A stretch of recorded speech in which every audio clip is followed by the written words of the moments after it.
हज़रत उमर बिन अब्दुल अज़ीज़ की तख्त नशीनी के शुरू में कुछ मशहूर शुअरा ने दरबार खिलाफत में हाज़िरी की इजाज़त मांगी। ये शुअरा हमेशा अमीर और सुल्तान के दरबारों में जाकर अपने कसायद मदीहा पेश करते और इनाम और खिल्लत हासिल करते। उनके मज़ामीन इतने असरदार होते कि बख़ील से बख़ील अमीर भी उन्हें बग़ैर इनाम दिए न रह पाता। ये शुअरा कुछ इस तरह से इनाम तलब करते कि उनके हुस्न तलब और फसाहत की वजह से अमीर भी उनकी बुराई से डरते। शुअरा की मदा और हिजव दोनों ही लोगों पर इतना असर रखते कि लोग उनके अशार याद रखते और अमीर उनकी खिदमत में लाखों रुपए खर्च करते। उनकी ताकत का ये हद थी कि अगर किसी मशहूर शायर ने एक ही कसीदा भी किसी अमीर के लिए पेश कर दिया तो वो अमीर इससे खुश हो जाता और दूसरे शायरों की बुराई से बचने के लिए इनाम देता। अमीरुल मोमिनीन उमर बिन अब्दुल अज़ीज़ ने शुरू में इन शुअरा को दरबार में बुलाने से मना किया, क्योंकि उनका मकसद ये था कि लोग अपनी ज़ुबान पर काबू रखें और हद से ज़्यादा न बोलें। खलीफा चाहते थे कि शुअरा हक़ और इंसाफ पर अमल करें और सिर्फ सच्ची बात ही ज़ुबान से निकले। अदी बिन अरता, जो खलीफा के करीब और काबिल सिफारिश था, ने इन शुअरा के लिए सिफारिश की। खलीफा ने पहले इन शुअरा की बुराई और उनके अशार का हाल पूछा। कुछ लोग इतने बदतमीज़ और फिस्को फसाद में मुब्तला थे कि उन्हें बुलाना नापसंद किया गया। ये लोग दिन रात मोहब्बत और औरत के अशार पर मशगूल रहते, जो खलीफा के नज़दीक नाकाबिल तस्लीम था। इसी सिलसिले में आमिरुल मोमिनीन ने पूरा वक्त इस्तेमाल करते हुए ये देखना चाहा कि कौन सच का पैरवी करता है और कौन सिर्फ अपने शौक़ और शोहरत के पीछे है।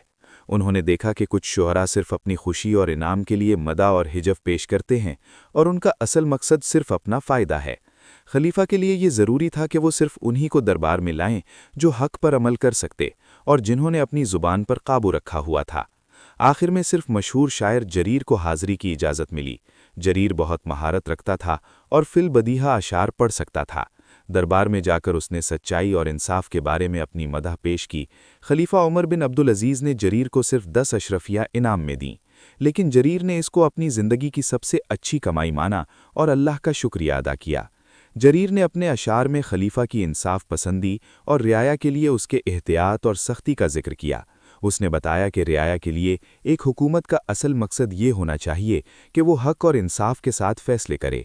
खलीफा के इस रवैये से न सिर्फ शुअरा बल्कि आम लोग भी समझ गए कि ज़ुबान पर काबू रखना और हद में रहना बहुत ज़रूरी है।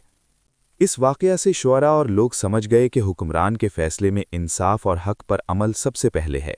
ज़ुबान पर काबू और हद में रहना बहुत ज़रूरी है और अपनों और पराओं में फ़र्क नहीं करना चाहिए। सबके साथ बराबरी का रवैया रखें और मदह में मुबालगा से परहेज़ करें। अमीरुल मोमिनीन की सख्ती और एहतियात के नतीजा ये हुआ कि शुअरा ने अपनी ज़ुबान पर काबू रखना शुरू कर दिया और बेहुदा कलाम से परहेज़ करने लगे। रियाया के दिल में हुकूमत की इज़्ज़त बढ़ गई और लोग अपने रवैये और ज़ुबान को काबू में करने लगे। शरीयत और अदब की हिफाजत हुई। इस वाक़या से ये भी सबक मिलता है कि सच्चाई और हक़ पर अमल करना ही असली इज़्ज़त और बराबरी लाता है और हुक्मरान की सख्ती और एहतियात से लोग अपने रवैये में सुधार करते हैं। उमर बिन अब्दुल अज़ीज़ की इंसाफ पसंदी, एहतियात और सख्ती ने न सिर्फ शुअरा को सही राह पर ला दिया बल्कि रियाया के दिलों में भी हुकूमत के लिए बराबरी और इज़्ज़त का जज्बा पैदा किया। ये सबक हमें आज भी याद दिलाता है कि हुक्मरान का असली मकसद हक़, इंसाफ और रियाया के दिलों में इज़्ज़त का जज्बा पैदा करना है, न कि सिर्फ अपनी शोहरत और शौक़ का ख्याल करना।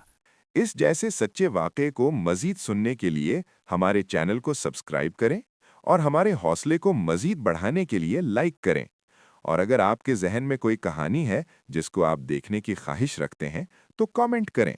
वस्सलाम।